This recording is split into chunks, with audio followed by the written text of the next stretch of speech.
That beautiful song that Kalamali and Nara just played really just touched me for two reasons, and I'd like to share both of the reasons with you. One is that one of the singers, that I haven't seen that particular recording in a while, though it was done for a big public reason, so we've all seen it many times. So it was part of the movie, but we haven't seen it for a bit. And I don't know, how many of you have ever been to Ananda village? Anybody? Nobody. So yeah, Nara and Kalamali. Well, there was a woman who was the second person who ever met Swami Kriyananda years ago. I mean, that was a lot of years ago. That was in the 60s, actually. Naya Swami Jyotish, who's the current spiritual director of Ananda Worldwide, was one. And there was a woman whose name is Seva, which really means divine service.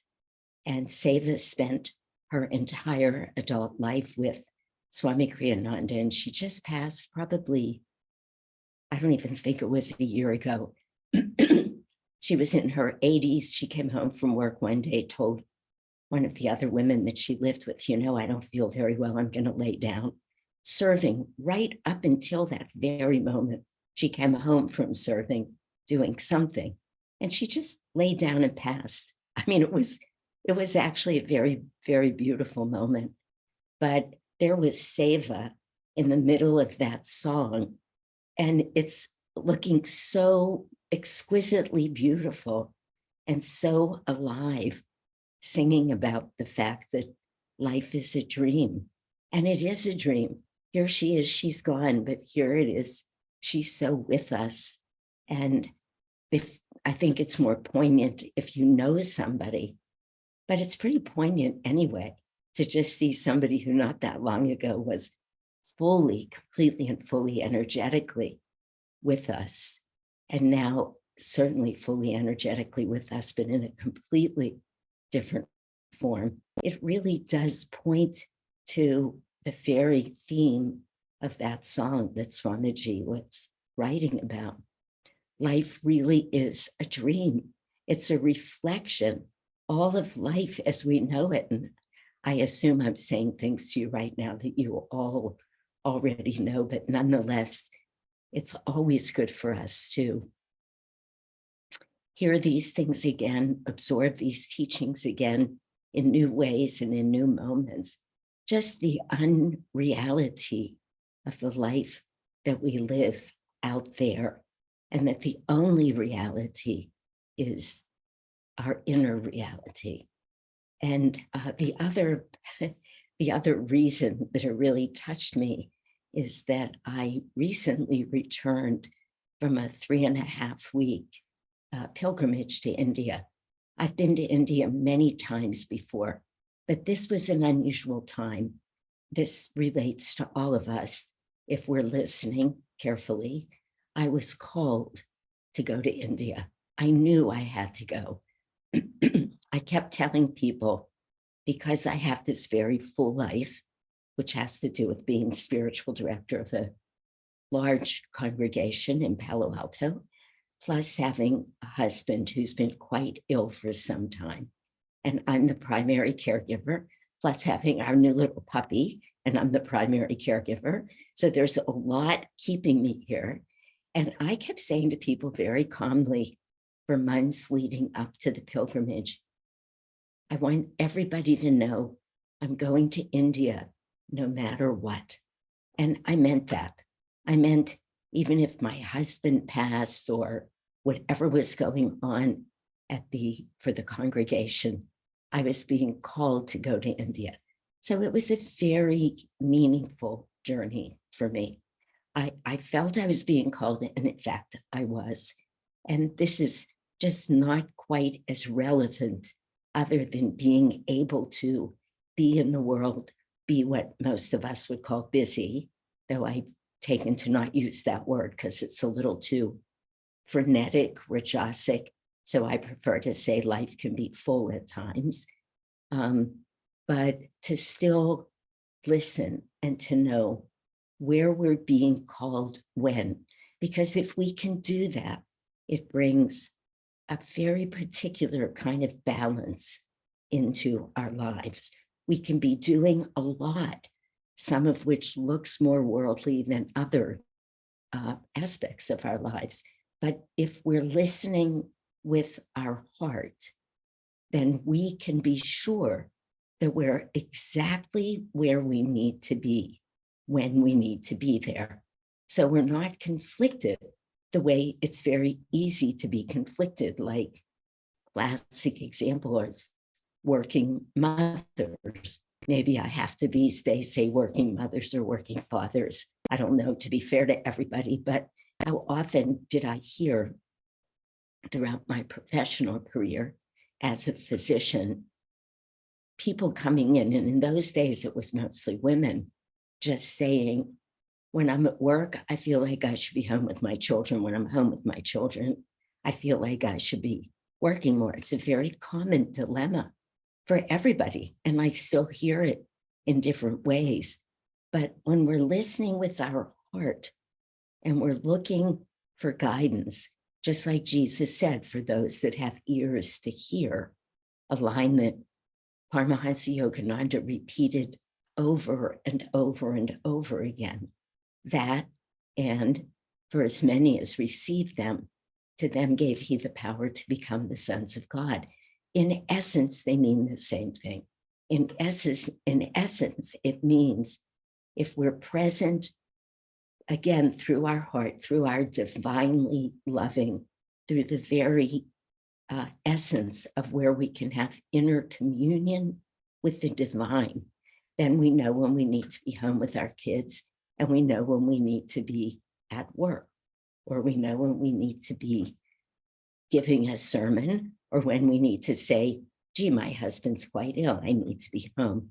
We're listening, we're not making the decisions ourselves. Well, anyway, I didn't forget where I was. I went on this pilgrimage to India.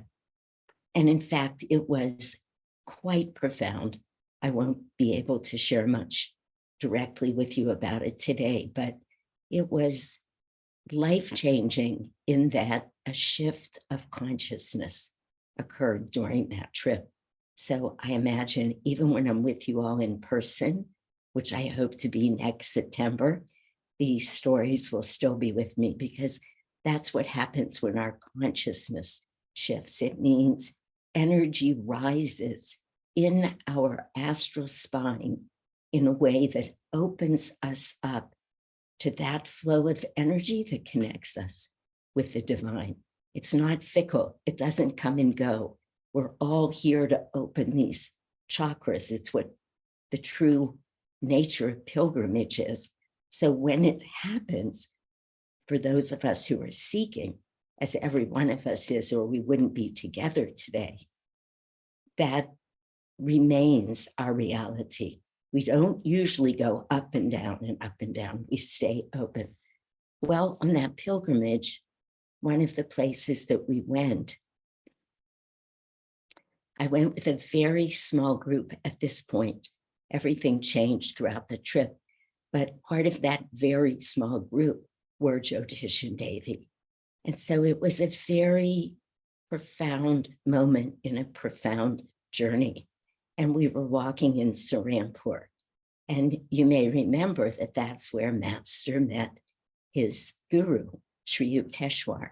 So there we were on this little dirt road, a tiny little dirt road, walking as Master and Sri Yukteswar walked hand in hand with the Ganges, this very sacred river, Mother Ganges, that the Indians just revere.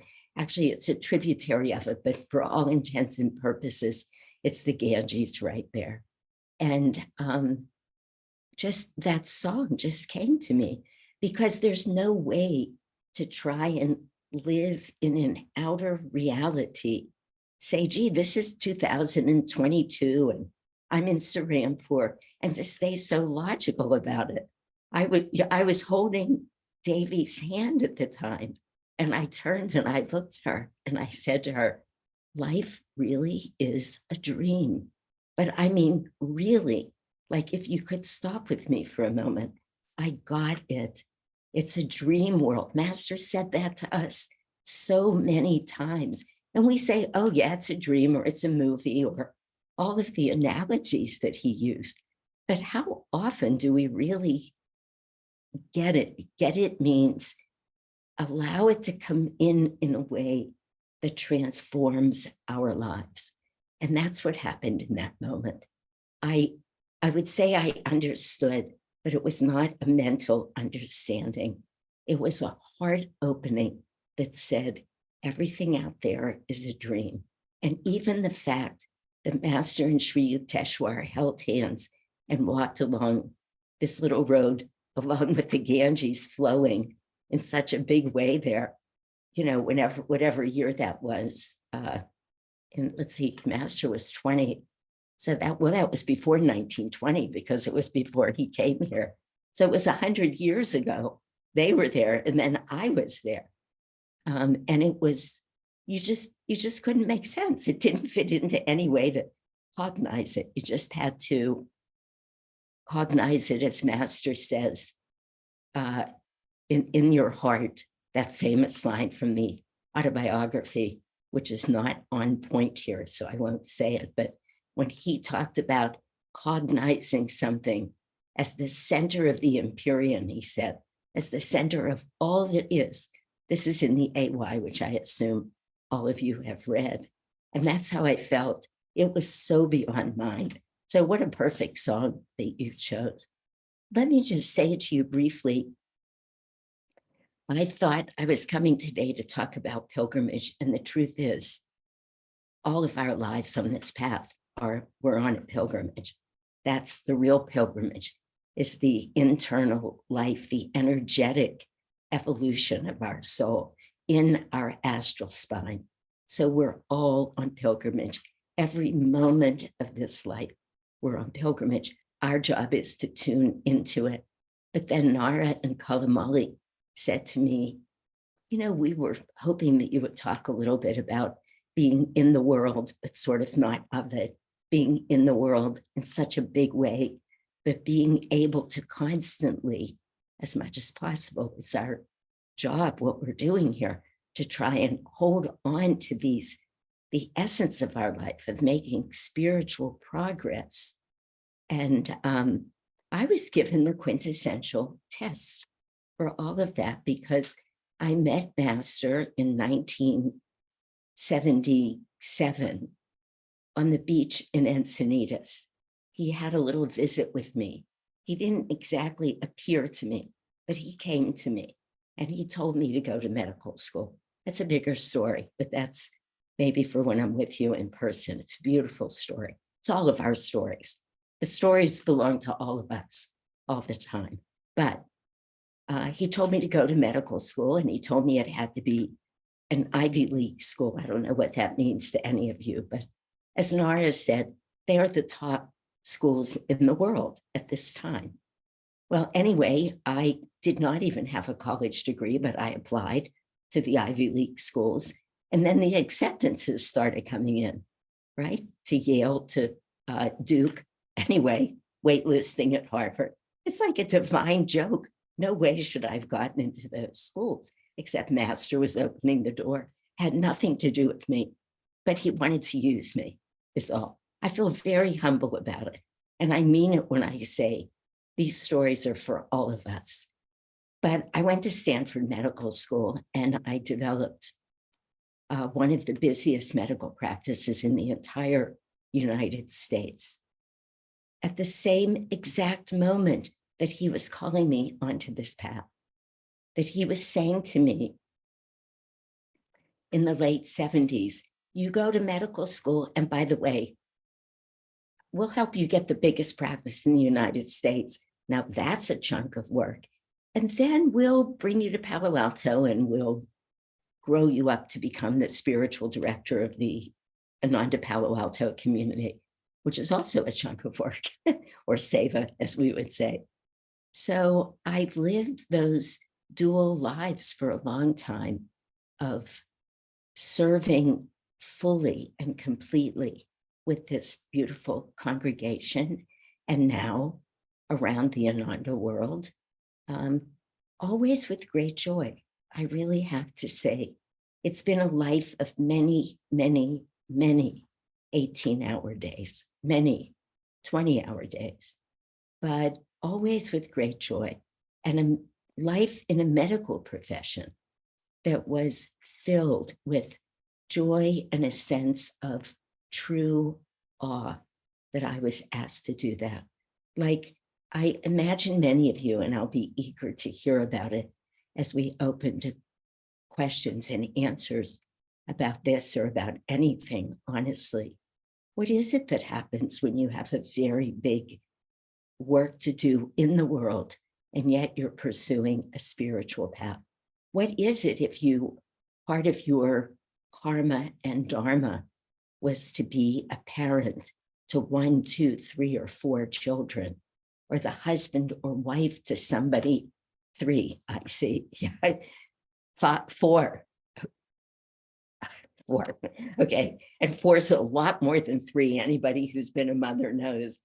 But the truth is, it's all an analogy. It's all just an example. That's why I could say whether it's medicine, children, a partner, whether you are a custodial agent for a hospital, I don't care what we do. My first volunteer seva at Ananda, my first year of medical school, because I moved up here and Ananda was just coming to Palo Alto, is I showed up and asked if I could clean the church once a week. So I had this incredible, busy medical life. And every Thursday afternoon, I just took off. At that point, we had bought a church and there were still pews in it. That's not the case anymore. And I polished those pews every Thursday afternoon.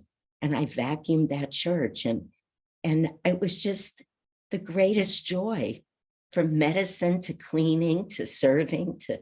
So you see, the point is, it doesn't matter.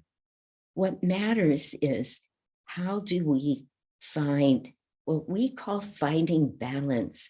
But what really what it means is, how do we find our way to be listening for guidance with our hearts?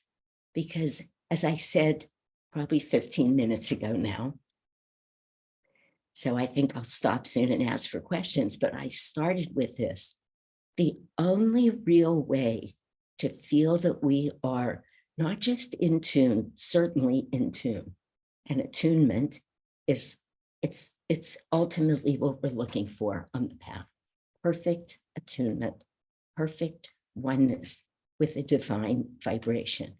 So how do we know that we're in tune and in balance and listening, and that we're right where we are meant to be every moment?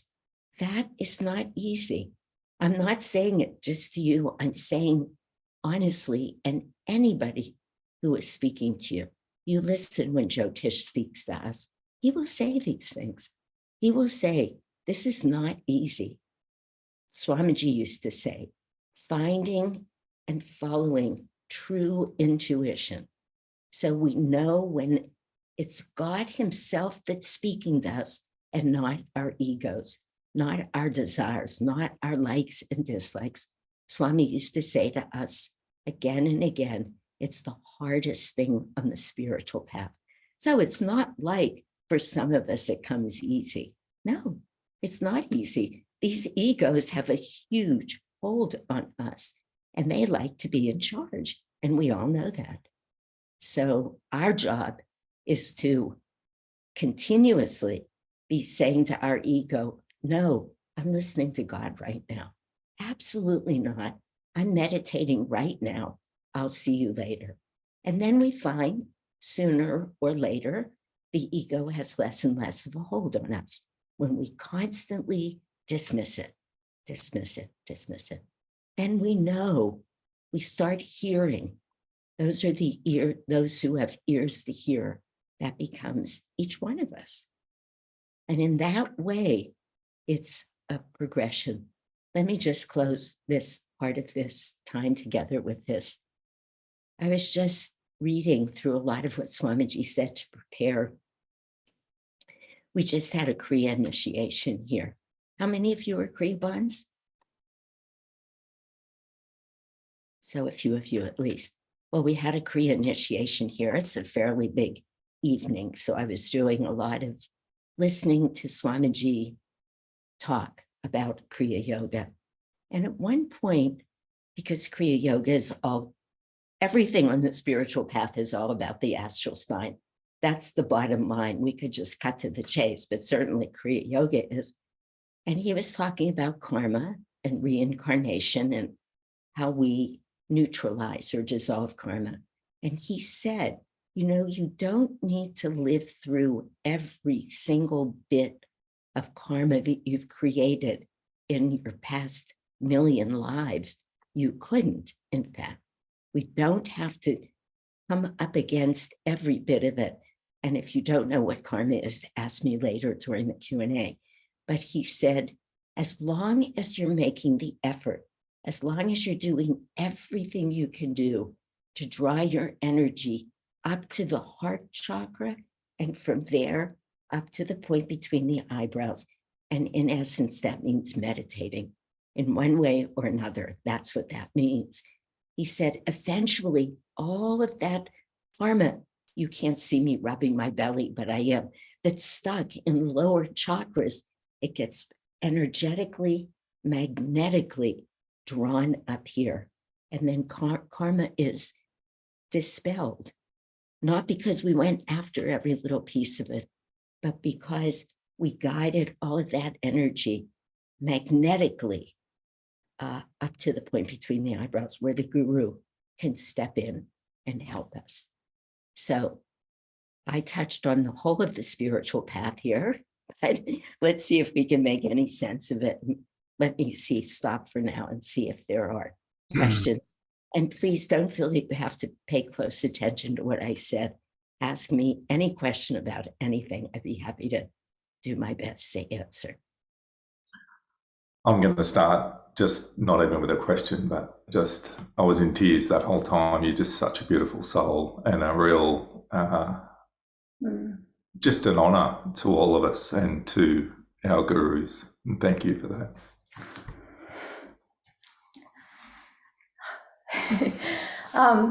And just same here.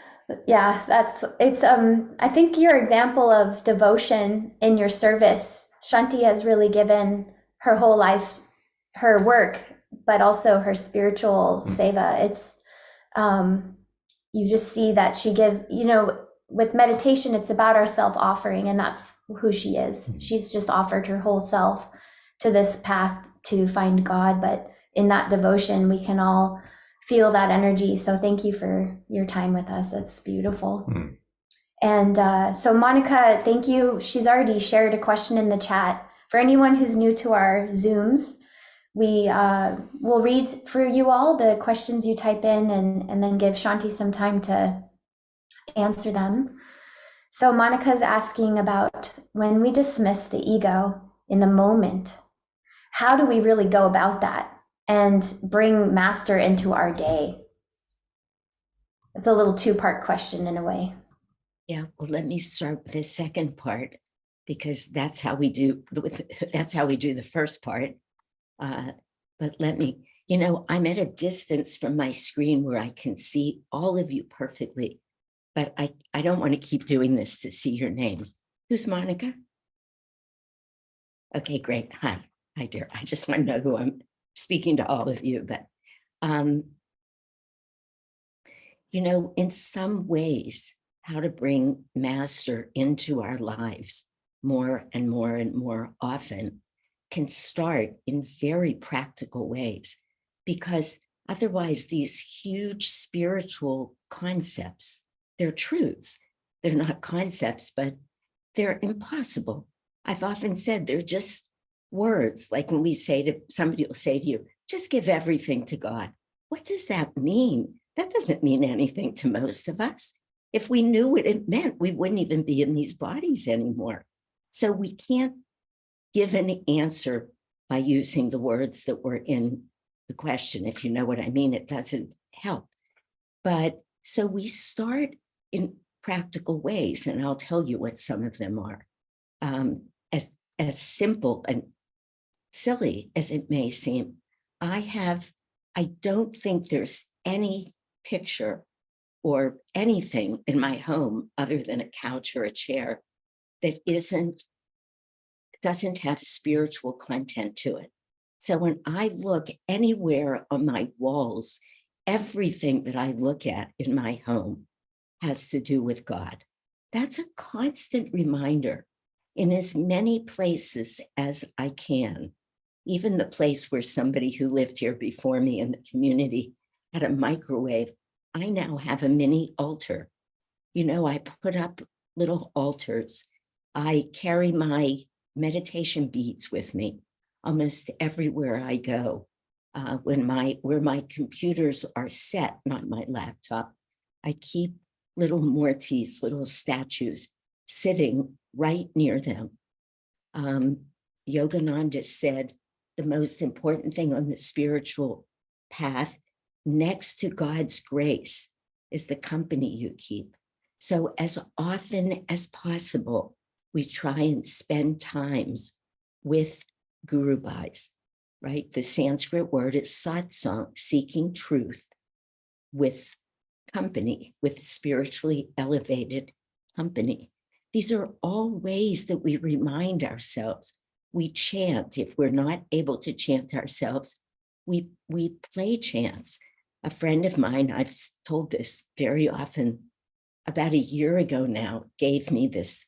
I think they're becoming popular now. I think you can actually buy them, but he bought me this tiny little, it's not a recorder. I'm sorry, forgive me. You have to forgive me because I'm 75. So these words aren't all in my everyday vocabulary, but he made a tiny little card that's just Swamiji chanting Om over and over and over. And you insert it in this little thing. And it's just on a loop, constantly hearing Om. Whenever I'm here, I don't have it on right now, but whenever I'm here alone, that is constantly playing. So we really try and bring master into our life every minute by reminding ourselves. I tell myself, whose ever eyes I'm looking into, help me to remember to see God himself looking back at me. So whether I'm looking at your eyes or my husband's eyes or somebody who's giving me a very hard time, which sometimes is my husband, but sometimes are other people. I mean, it just doesn't matter. This is God himself looking at me. I'll often say to people when they're getting ornery or out of line, tell me, if Swami Kriyananda were in the room right now, would you be saying these things? And they say to me, absolutely not. And then I say, well, he is. God is always with us. So let's always, as Sri Yukteswar said, behave ourselves. He used to tell people that, behave yourself. What did he mean? This is what he meant. Behave as if you are in the presence of God every moment. So you see all these little things I'm saying, choose 5. So that's the second part of your question, which is how do we bring master into our lives? And then the first part was, how do we rid ourselves of ego? And if we do all of that, plus our meditation practice, no matter how hard we try, we cannot get away from the fact that we must meditate. We must. If all we can do is 10 minutes a day with focus, do that. As we work our way up, when we can do it with great focus, the more we do, the better. Because it's in meditation that we practice, even with Hong Sa, or whatever technique you're doing, that energy comes up the astral spine like this. And I don't know how many of you are doing Hong Sa in the spine, but if you're not yet, even the fact of repeating that mantra, Hong Sa, I am that.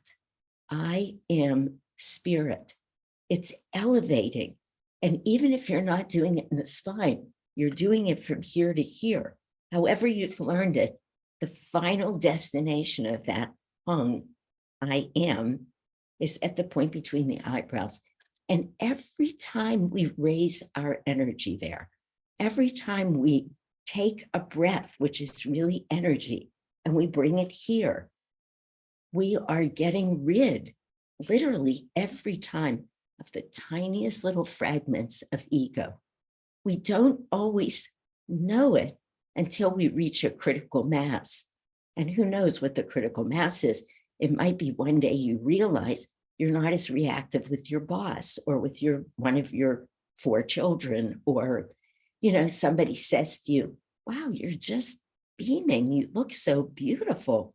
Then you think, ego never looks beautiful. Ego looks like this.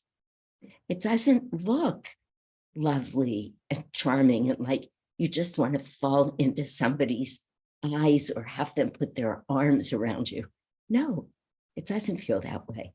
And suddenly you realize, we have to be careful not to say it this way, because the very act of saying, even thinking, I'm not as egoic is, of course, egoic. It's a trick. But nonetheless, we start realizing that ego has less and less of a hold on us. And it happens slowly, but it happens consistently with effort. The greater the will, Master said, the greater the flow of energy. The greater the flow of energy, the greater the magnetism. And the magnetism we're talking about is that magnetism we create in our astral spine that gets our energy up through our chakras to our heart chakra, to our spiritual eye. It's as simple as that. I mean, it really is. It's one breath at a time. And that's the truth. That's not an oversimplification. I hope that answered your question. That was really good. Yeah. Very well explained. And we have another question about the astral spine as well. So a bit more about how to become more aware of it. And this is from Gabrielle, and she's only been meditating a few weeks, but she's, I believe, in learning lessons in meditation, so Hong Sa.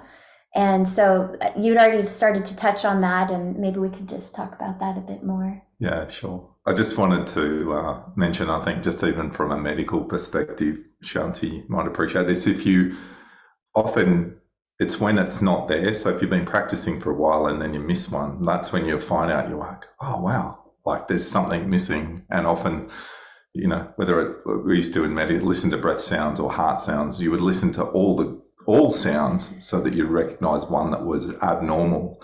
And I think sometimes with practice of, I think we've had devotees say, oh, I haven't done energization today. Geez, I felt sluggish. So sometimes when it's not there, you start recognizing what it actually does. Which is a beautiful moment in this life. Thank you for saying that, Nora.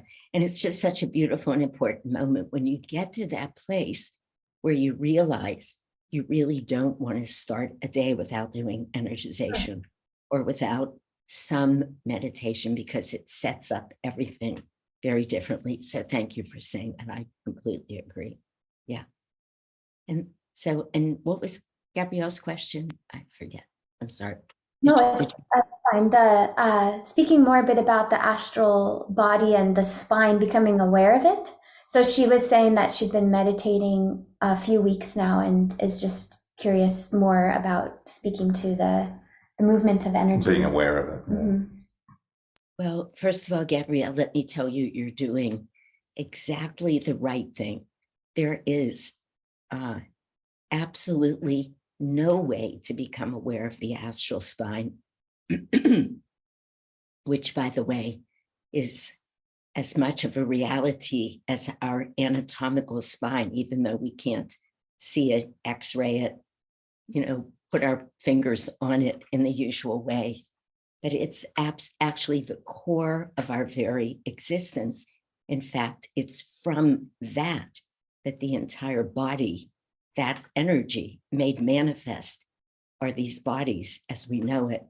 Now, that's way too much for this talk, I'm afraid, but it's the truth nonetheless.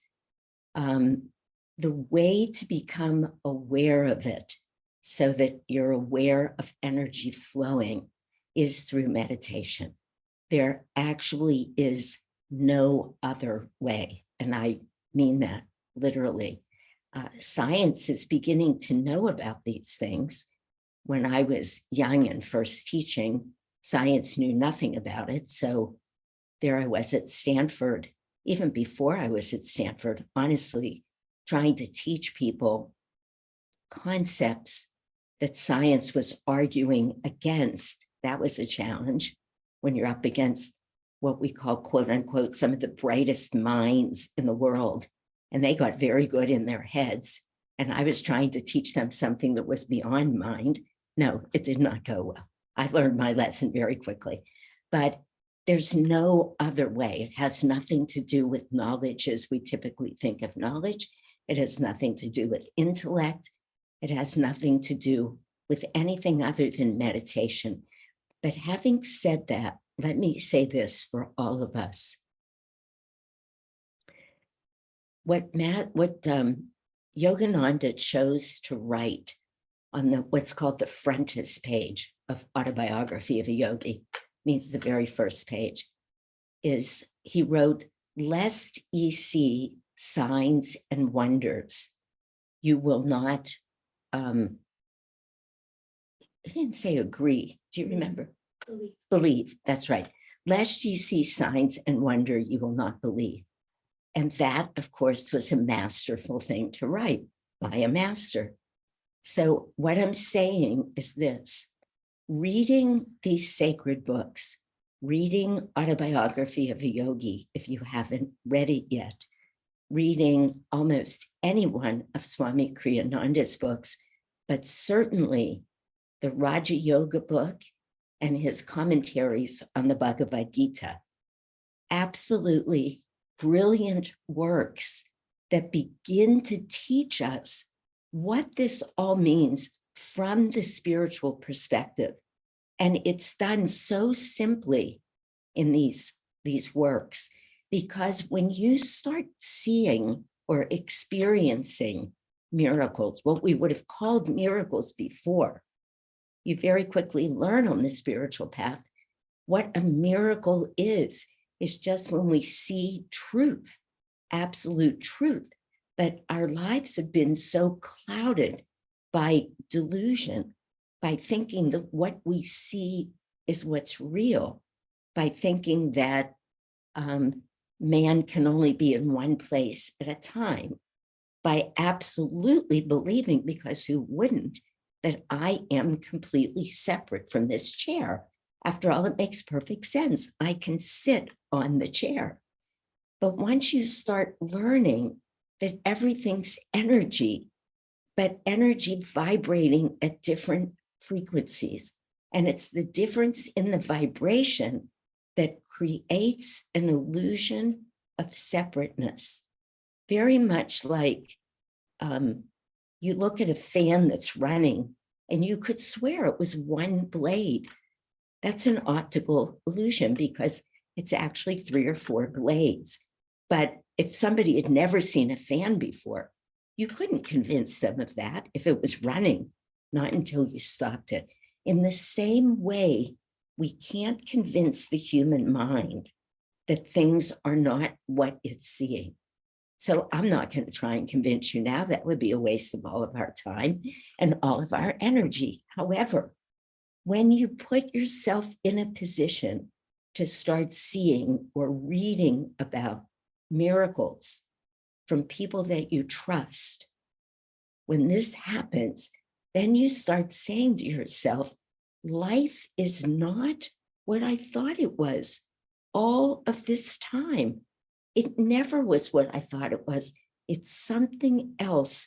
And when we make that leap of faith, then we open ourselves up to the concept of energy flowing in an astral spine, which is really the essence of all that is. Now, I know that's one of those phrases that don't make sense. I'm not being silly here, but there's no other way to say certain things, and I just have to say that. The astral spine is the core of everything in the universe, because energy can neither be created nor destroyed, right? We all know that, but it can always be transformed. That's a physical law of the universe. That energy is running in our astral spine, and it can be transformed into anything and everything. These are very, very complex concepts, but the first time in meditation that you have an experience of it, then you'll say, that's what Shanti was talking about. And there's no way other than that experience, hence the incentive to keep meditating. That's how you find your astral spine. That's how you begin to see signs and wonders, which an avatar himself came to say, look, I'm coming in this age of energy to tell you everything is about energy, everything. And the sooner you see it with your heart, the sooner you'll be able to live in a place of complete freedom. And look, he came in the late 1800s. Look at all of what's had to do with energy that's come in the 1900s. It was perfect. He's the avatar of the energy age, Yogananda. So may seem like it's far from your question, Gabrielle, but it isn't. The simple answer is keep meditating. But the more fascinating, wondrous answer is really what I'm saying here. And it's all truth. And this is being recorded. So you listen 2 months from now, 4 months from now, a year from now, go, oh, now I know exactly what she's talking about. It sounded like gobbledygook then, but now I see it. It's simple. Truth is always simple. So there you have it. I hope I didn't confuse you. Again, bottom line, keep meditating. You'll find your astral spine. Thank you so much. You've just in a short period of time, you've just enlightened all of us, I feel. It's such a blessing. We are coming close to being out of time. I think we've got about a few minutes to go. So I don't know if you had any sort of final words or last words before we could close with sharing all this beautiful energy that we've created together. And you got a thank you from Gabrielle. She says, yes, that helped. And she'll keep meditating and looking forward to discovering what you're talking about. Such a great attitude. I look forward, that is a great attitude. And I look forward to, I don't know where you live, and I only know that Australia is big. I don't know much more about it, but I hope we get to meditate together when I come next year. What I would like to just say to everybody, we have just literally a few minutes, is this: the spiritual path is a joy. It's an absolute joy. It's not hard work unless you make it hard. It is hard to tame the mind, but laugh at the mind, make a fool out of it. Don't, and I'm saying this, I went to Stanford University Medical School. I can't be too stupid, so I was there. But I very quickly, or I wouldn't have been there, but I very quickly learned that it wasn't that mind that was going to get me not just everywhere, but anywhere. It wasn't even that mind that had me practicing medicine as I did, that allowed me to develop one of the largest practices in the United States. That's a big medical practice. It had nothing to do with all of what I learned. It had to do with the joy of the spiritual path, the opening of the heart, the connecting with people, spirit to spirit. When Jesus said to his disciples that you have to worship God in spirit and in truth, that is just, it's taken me years and years and years to be able to begin to understand it. never mind try and live it. But it's what I want to say right now is that what matters in this world is what we're going to get from our meditation. Now, of course, I needed to be a good doctor. And of course, I needed to be good at business, at human interaction, at money matters. I needed to be able to be a good cook, all of that, to be able to be the spiritual director of Ananda Palo Alto. It's not that we can be flaky or just, decide God's just going to give us everything and we don't have to work at it. But it's a joy, and it's what brings value to life. It's what brings meaning and value and expansion and upliftment. It's not the knowledge that we acquire in school or our jobs. It's the force behind the knowledge. It's what allows us to be good mothers or good nurses or good friends, good everything, certainly good to ourselves, but it's divine friendship.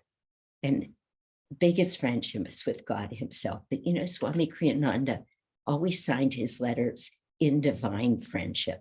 He meant, let's meet here, and from here, really experience the best that this life has to offer each one of us. So go after it with just all your heart and soul and love every minute of it. And when you're not loving it, just laugh at it. Don't take it so seriously that you fall off the path, because honestly, I'm sure many of you know it, nothing else really matters. You can have everything else in the world, but if you don't feel God's love in your heart, it's all dry. It's just dry. What gives it life and substance and hope is God himself. So God bless you all.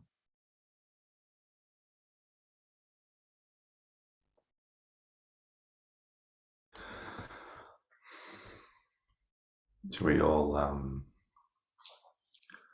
close with energizing our hands and sending out 3 Oms and sharing this?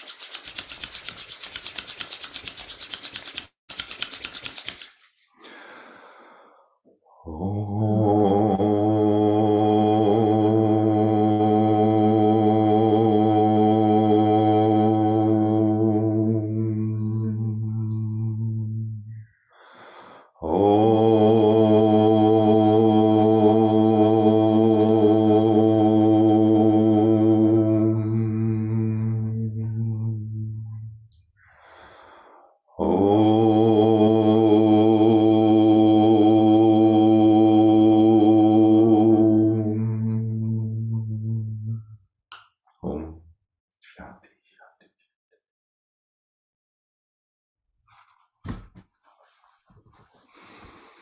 Thank you all for being here, and especially our dear guest and whoever may be helping our dear guest in the background. Thank you for being here.